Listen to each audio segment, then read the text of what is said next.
आणि ऍक्सिडेंटचं जे प्रमाण आहे ना मरण्याचं, हे म्हाताऱ्या माणसांचं कमी आहे. तुम्ही अभ्यास केला, लोक नुसते बोगस म्हणते लय माणसं ऍक्सिडेंट मारा. ऍक्सिडेंट मध्ये मरणारे अवलादी 18 ते 30 आहेत जास्त. आणि ह्या अवलादी गाड्यांखाली का त्या जायलाच पाहिजे, ती तशी गावाला अडचणच आहे ना. मग ह्या अवलादी का मारतात? याला 2 कारण आहे. स्पीड मापत नाही आणि चालवणारा नील नाही.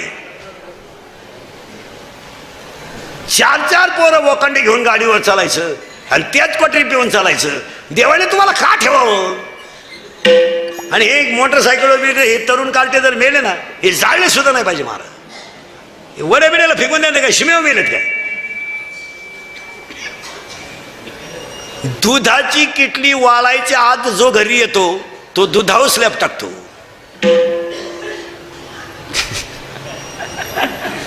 दुधाची किटली वाळायच्या आत जो दूध घालून घरी येतो तो दुधावर स्लॅब टाकीतो.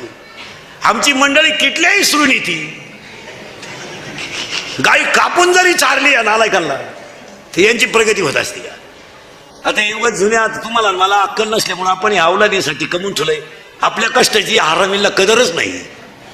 ते आपल्यालाही जरी त्यात काय केलंय, आम्ही केलं ते सांगायचं.